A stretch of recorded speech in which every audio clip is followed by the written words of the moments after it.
Hello everyone, good morning all of you. Learning success point sociology YouTube channel में आपका बहुत बहुत स्वागत है। आज हम शिक्षा के अधिकार या राइट टू एजुकेशन के बारे में जानने का प्रयास किया जाएगा, क्योंकि राइट टू एजुकेशन हमेशा पूछता है क्वेश्चन में, कभी कम्पिटिटिव एग्जाम में पूछा जाता है या फिर डिस्क्रिप्टिव भी राइट टू एजुकेशन के बारे में आप अपना विचार लिखिए, या कभी क्वेश्चन पूछा जाता है कि राइट टू एजुकेशन कब आया था, उसके मूल थीम क्या थे, किस एज ग्रुप के बच्चों को क्या नाम है कि उसमें शामिल किया गया था, उसमें क्या नाम है कि क्या वो मुफ्त शिक्षा या अनिवार्य शिक्षा को प्रदान की गई है। इस तरह की बातें तमाम सामने आते हैं। तो आज हम उसी की बात करेंगे, क्योंकि कहीं ना कहीं किसी न किसी आर्टिकल को भी शामिल किया गया है, किसी न किसी अनुच्छेद के द्वारा भी क्या नाम है राइट टू एजुकेशन लाने का प्रयास भी किया गया है। तो हम उसके बारे में बात करेंगे, राइट टू एजुकेशन या शिक्षा के अधिकार। अगर हम बात करें, जब हमारा देश आज़ाद हुआ था, देन संपूर्ण जब उसमें संविधान को लागू किया गया था, 1950 की बात की जा रही है, उसमें भी भारत के संविधान के अंतर्गत राज्य के नीति निर्देशक सिद्धांतों के अनुच्छेद 45 के माध्यम से भी प्रावधान किया गया था। आर्टिकल 45 या अनुच्छेद 45 के अंतर्गत राज्य के नीति निर्देशक तत्वों की बात की गई थी, जो कि उसमें शामिल है शिक्षा का। इसमें इस बात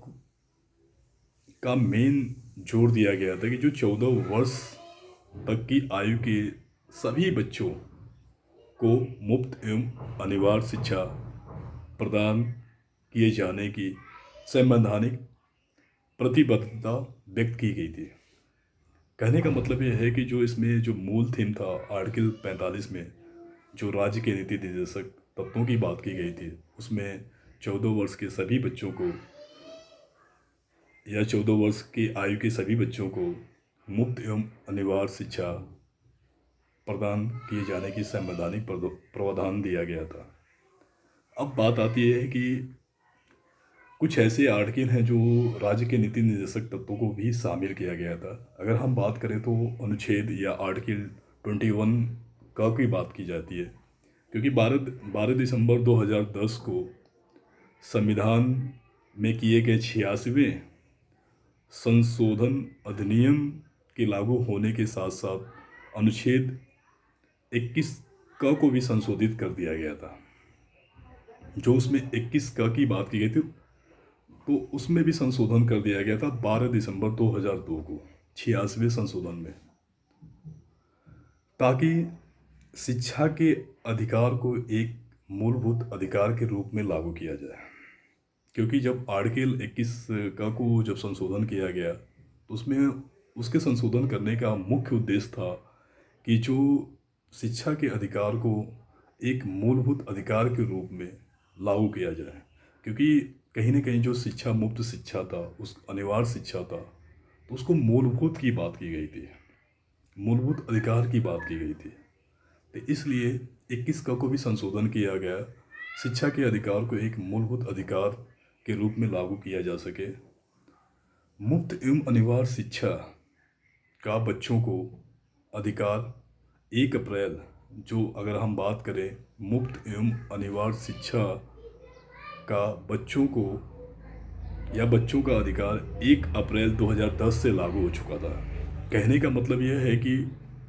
टू द पॉइंट ऑब्जेक्टिव के हिसाब से आप चाहे तो इसको समझ लीजिए या नोट कर लीजिएगा कि जो अगर क्वेश्चन पूछा जाता है कि मुफ्त एवं अनिवार्य शिक्षा का बच्चों का अधिकार 1 अप्रैल 2010 से लागू हुआ था। इस अधिनियम के लागू किए जाने के साथ साथ यह आशा भी की गई थी कि स्कूल को छोड़ने या स्कूल के बाहर रहने वाले बच्चों शिक्षा की गुणवत्ता तथा शिक्षित अध्यापकों की उपलब्धता के मुद्दों के बारे में भी इस योजना में शामिल किया गया था। 4 पॉइंट इस जब 2010 में लागू किया गया था, उस समय 4 पॉइंट पे इस पे काम किया गया था। स्कूल को छोड़ने वाले बच्चे, स्कूल के बाहर रहने वाले बच्चे, शिक्षा की गुणवत्ता की बात की गई और साथ ही साथ जो शिक्षित अध्यापकों की बात की गई थी, इस योजना में शामिल की गई थी। फिर उसके बाद और थोड़ा सा भी इस पॉइंट में भी एक शामिल किया गया था, क्योंकि जब राष्ट्रीय बाल अधिकार सुरक्षा आयोग की बात की गई थी, एनसीपीसीआर की बात की गई थी, तो इस अधिनियम में के प्रावधानों की निगरानी करने के लिए एक एजेंसी भी नामित की गई थी। वो एजेंसी थी एनसीपीसीआर, जैसे हिंदी में हम कहते हैं राष्ट्रीय बाल अधिकार सुरक्षा आयोग की बात की गई थी। क्योंकि जब राइट टू एजुकेशन इम्प्लीमेशंस किया गया था पूरे भारत में 2010 में लागू कर हुआ था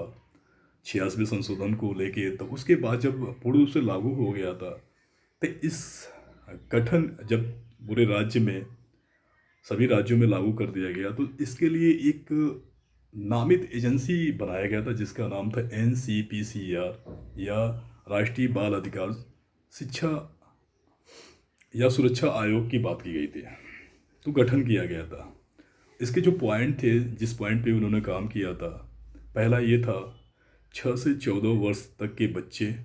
को अपने पड़ोस के किसी विद्यालय में मुफ्त एवं अनिवार्य शिक्षा प्रदान करने का अधिकार होगा। दूसरा उन्होंने बात किया किसी भी बच्चे पर ऐसी किसी प्रकार के शुल्क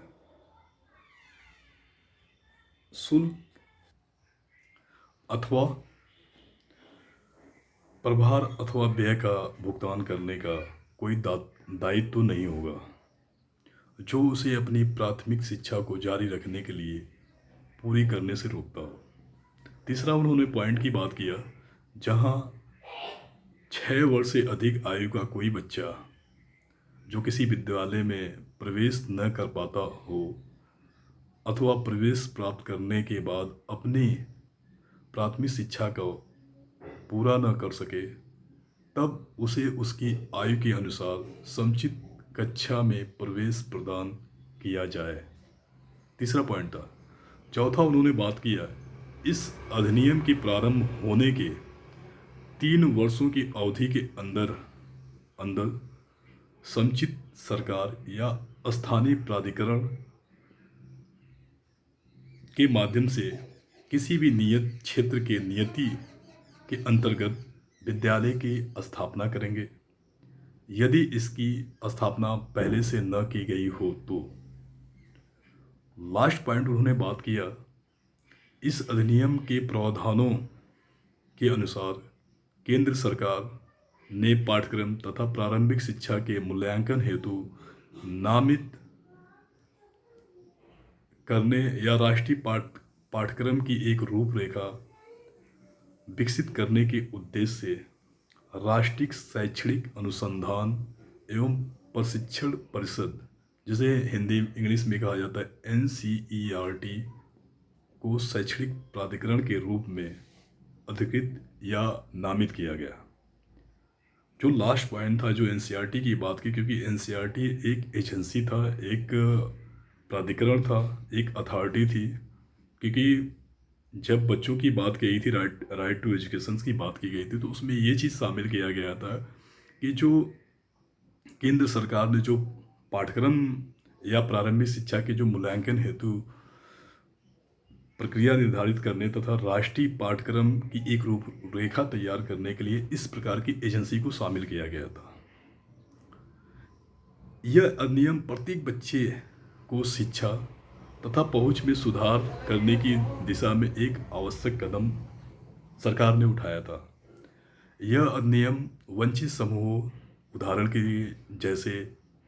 बाल श्रमिकों, प्रवासी बच्चों, विशिष्ट आवश्यकता मुक्त बच्चों अथवा ऐसे बच्चे जो सामाजिक, सांस्कृतिक, आर्थिक, भौगोलिक, भाषाई, लैंगिक अथवा ऐसे ही किसी अन्य कारक के कारण वंचनाओं की स्थिति में हो के लिए विशिष्ट प्रावधान बनाया गया था, जो कि इस प्रकार के, जो मैं बात किया कि इस प्रकार के जो प्रवासी बच्चे हैं, मजदूर के बच्चे हैं, या भौगोलिक, भाषाई, लैंगिक, आर्थिक, सांस्कृतिक, राजनीतिक, या अथवा ये कह सकते हैं किसी अन्य कारक के कारण जो वंचनाओं से स्थिति में हो, इस प्रकार के प्रावधान उसमें शामिल किया गया था, ताकि इस प्रकार के जो लोग हैं, के बच्चे जो है शिक्षा के माध्यम से जागरूक हो सके। तो इस तरह की जो राइट टू एजुकेशन की बात की गई थी,